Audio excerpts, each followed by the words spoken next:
Hey guys, welcome back to Travel Check-ins with Saidah. And Germaine. Today we're going to be talking about whether or not you should move to Kenya without visiting.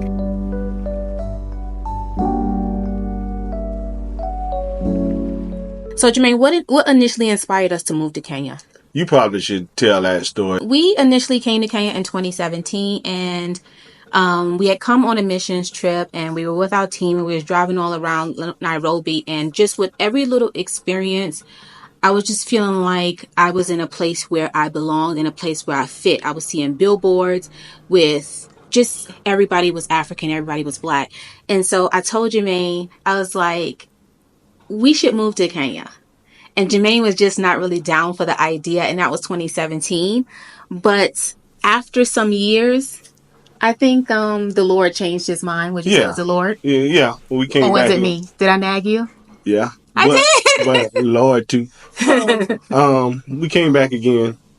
I don't want to get into that, but we here. Yeah, it took us some time. So from 2017 to 2024 is the actual period that it took for us to decide. And we had visited twice before. So, Germaine, when did we actually visit Kenya before moving here? 2017 and 2022. And how long did we stay each of those times? 2 weeks each, but a lot of time we were out in toward Isiolo area. We didn't spend minimal time in Nairobi, but the time we spent, we knew I knew I liked it off the rip. It's just you talking about packing up, moving from all of your family and friends and everything. Your job. I know some people think, oh, this is just an obvious thing, but no, not really, because you moving away from your whole old life. Yeah. So that. And so before we came, had we spent like any real time in Nairobi? Other than those 2 weeks, no, actually. But we didn't even spend 2 weeks in Nairobi. Oh, no. How much time we came? 4 days. Was it a total of 4 days? Man, the two times, days, right? Yeah. Between the two times we came in 2017 and 2022. Mm-hmm. So even without spending time in Nairobi, we just kind of knew we wanted to move here because most of our time was really more about 8 hours away from here, right? Right. With the Masai Mara, the Dorobo people, the Samburu people, the Turkana people. So, but we just knew when we were in Nairobi, we were like, at least I was like, I can see myself living here. Well, yeah, and it's easier to move once you realize, okay, we knew we want to live outside the U.S. after a while, right? Before we made the decision to come here. Yeah. So once you put everything into place, that means you're probably nomadic. It'll probably be easier for you to move. So I knew once I came here that if it didn't like it, I would just move on, right? Mm-hmm. But this was going to be, and I was hearing from the Lord, so this was going to be my first start regardless. So when I got here, I guess the last stop as far as living, yes. Yeah, because we considered some other places. Yeah. But when we came to Kenya, I think traveling all around the country like we did really changed my perception of Kenya. And to be honest with you, when we made our decision to move here, I was willing to move further out, outside of Nairobi. I didn't know Germaine. You heard Germaine. He said, I was willing because I was just like, okay, wherever the Lord wants us to live, it'll be fine. But where I wanted to be was Nairobi. But going to that more arid parts of Kenya, being in Nairobi, going to all these small towns, it allowed me to really see how vast and different the country is. I mean, just like even in the U.S. Yeah. It's different depending on where you live. It's different, and I think traveling around kind of helped us see the differences between the two countries. So I just had to make sure that I could be on board with the pole thing. Right? Because it's a little different. When U.S., let's snap to it, get things done. Here, it's not always done that way. Even in professional, I guess you could say, settings, and you're dealing with people in restaurants and that kind of stuff, it's not as fast as U.S., I'll put it that way. So you would have to get used to the pace. Now, we're here now, so we kind of learned the pole a little bit ourselves. And I think we were a little bit on that kind of pole vibe a little bit. Back when we were home, we were, because I'm 47, you're 50, right? Yeah. We were getting to a season of life when we were kind of slowing down. not just we're on American pole, but it's a different exactly, pole. but this is actually even still different. Yeah. So even when we go, we order restaurant sometimes. Doesn't it take like a while for the food to get cooked and bring it?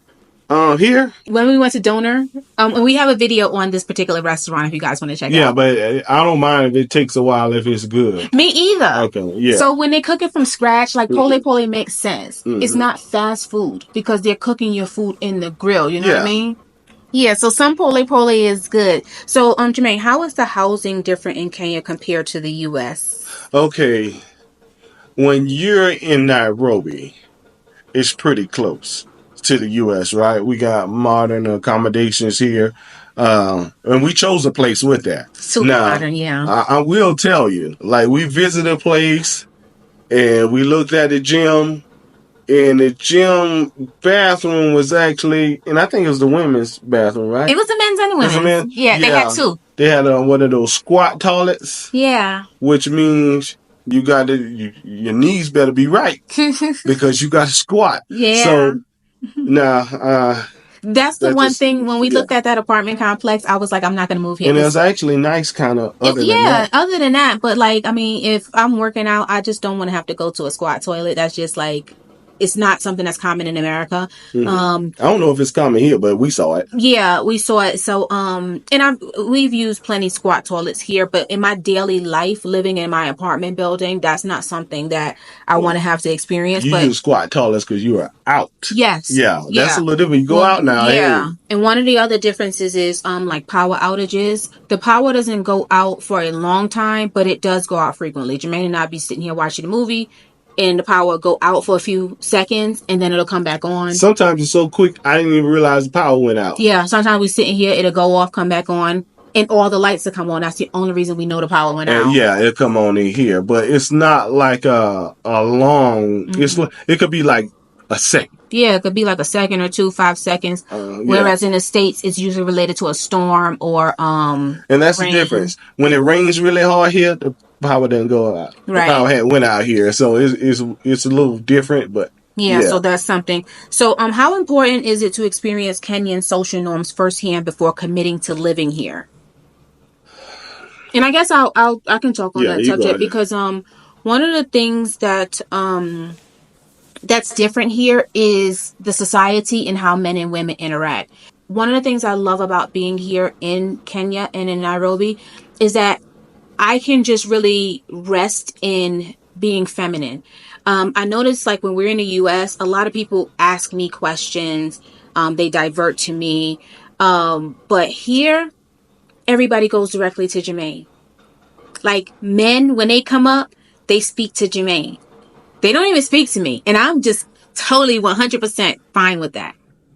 Usually if I see a man in the street or I see a man in passing, I'll notice if he's looking in my direction, I look in his direction, he'll look the other direction. And if you're a woman coming to Kenya or moving overseas, you have to understand that the interaction with men sometimes is different. Mm-hmm. It's like bosses talk to bosses. Yeah, we've seen videos, right? So women are out here thriving and stuff like that too. We're just saying you need to know those little things that go on. Right, so you don't feel like somebody's ignoring you or slighting you or something like that. It's just different here. They have different social norms with men and women interacting. And I know even in the U.S., like, we hug a lot. It's not like we hug in greeting. Like I'm at church, we hugging everybody. It doesn't matter the gender. Right. And I noticed it's almost a little awkward here. So even that's something I had to say. Okay, that's not the norm here, and not do that as much. But our Kenyan friends who have been to the U.S. and traveled to the U.S. and traveled all over the world, they hug. Well, because as soon as I see them, they like hugs. They know the social norms in other places. So so that's one thing. How does the cost of living compare to, I guess, the U.S.? And what should people research or experience beforehand? I mean, it's just cheaper. That's all. I mean, as far as cost of living, man, the research beforehand, it's not even the cost. It's just, okay, the business of it. Signing a lease, finding a place. If you want to buy, the process is sort of the same, but it's a little different. But the cost and things like that, just have, if you got boots on the ground, you know somebody here, you'll know all that. It wouldn't be a problem. Yeah, because I know before we came, we talked a lot to our friends, asking them, okay, what could rent be in this particular area? What is grocery bills like? Right. Where do you shop? We ask so many questions, and it's good to have somebody that you know here, especially that Right. lives a similar lifestyle to Right. you, and they can really give you information because Right. it can vary. Right. Like what you pay for your rent, it can vary. It just depends on where you want to live, how you want to live, and what your expectations are. Right. Germaine, can you talk to us about what Americans should know about staying safe and staying healthy in Kenya? Staying safe, just don't be crazy. I mean, like I said, I've never felt unsafe here. Mm-hmm. Right? We have security guards here, people walking down the street, they mind their own business. It's like walking in any other city. So, like, don't be silly. Yeah, just don't be silly. waving your shillings in the air. No, don't be just waving your phone all around. Don't be out here. Like, you know how in the U.S., I'm starting to see, when we went back, I'm starting to see people wearing these lanyards with their iPhones hanging on them. Oh, they do? Yeah, I noticed that back in the U.S. And I was just thinking about some, man, you wouldn't be able to do that in Kenya. Well, that's because in Nairobi, if you talking about any crime, that's the crime that we know, right? Mm-hmm. But putting your shillings in there, you better not put your money there in the U.S. You're going to see a gun come out soon. Yeah, don't be doing that now. And then anywhere. Also, know the emergency numbers for the country that you live in. I still don't know that. And I mean, we got to do better because I have them saved in my photos, but I really need to remember them. You need to know my phone. that's it. In my, right. We've been slipping, y'all. So we try to help y'all. So you want to know the number for the ambulance, and you also want to know the number for the police. And then don't come without health insurance, guys. You need to have international health insurance. And I know some of you guys are going to risk it and say, I'm going to come without it. At your own risk. I ain't playing around with that. Yeah. And just to be honest with you, if you have it, like ours don't cover Matatu. So I was going to do the Matatu. No, it doesn't cover Not Matatu, yeah, I'm sorry. Ours doesn't cover boaters. Unless, the only way it covers boaters is if you have a helmet and you have protective gear. I think it said knee guards. Knee guards and all that. So even in Thailand, where they give you a helmet when you get on the boater, need a knee guard. It wouldn't be covered. So at your own risk. What challenges do expats face when starting a business in Kenya? Not knowing anybody. That's true. That's the main thing. Once you know people and you got trusted people, you can do anything here.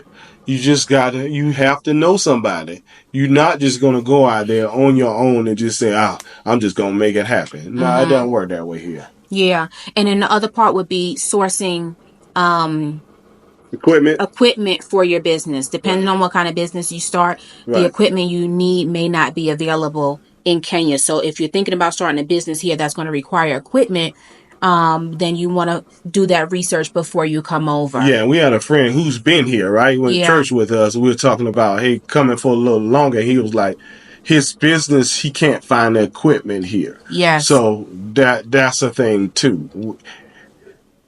Like, United States and Kenya is not really interchangeable. Yeah. So some things might be in the U.S. that's not here and vice versa. So right. So what's the biggest mistake people make when relocating to Kenya without visiting first? I would think it is just, I don't know. I'll let you do that one. I would probably say the biggest mistake would be wasting money, spending money on things that you don't have to spend money on. Yeah. Oh, yeah. Like, I've heard people spending money to be shown apartments. I've heard people spending money to get their ETAs and visas extended. Yeah, sometimes here you do have to spend money. And yeah, sometimes you do have to spend money, but when you know people here, you will avoid spending some money that you don't have to. I might pay somebody to get my ETA. That's saving me a lot of trouble, actually, to be honest with you. Yeah, it's just something that you just don't have to do. You could tick it off your list. Yeah. What are the benefits of visiting Kenya first, even for a short trip? Simple. You'll know the country, you'll know the customs. Right, and you'll know the communities too. You'll know the neighborhoods. Right. You'll know where you want to move before you move here. Now, when we say short trip, that's probably got to be at least 3 weeks, right? For you to know the neighborhoods and stuff like that. Yeah. Before you move here. Yes, so that's a benefit. You get to know, and you kind of know the weather, you kind of know the customs, you know, the food and all of that kind of stuff. How would you advise someone considering moving to Kenya without a prior visit? Well, that's not my personality, so I'm not doing it. But I realize some people they go for it, right? You might be somebody that might try that. So you would be better at advising than I would. I would just say do your research, do your due diligence, especially if you're a person who was either in the military or you travel for work. Getting up and moving to a whole nother country is not going to be such a big deal, especially when you lived in another country. Just do your research, do your due diligence, and take your time when you get to the country, especially to Kenya. And let me just say this, right? You know, I'm not a big upseller because I don't think I have to do that, right? But I know people want stuff free all the time, but sometimes it's good to spend that extra couple of dollars and talk to somebody here. And it doesn't necessarily have to be us. Yeah. But you need to talk to somebody. Yes. And no, most YouTubers are not going to do it for free because... Why should they? Well, and people don't respect free, right? They might waste your time. Like, we are super busy, and I know these other YouTubers are super busy also, especially they put out content all the time. That thing take editing and all that stuff. So, like, it's not going to break you.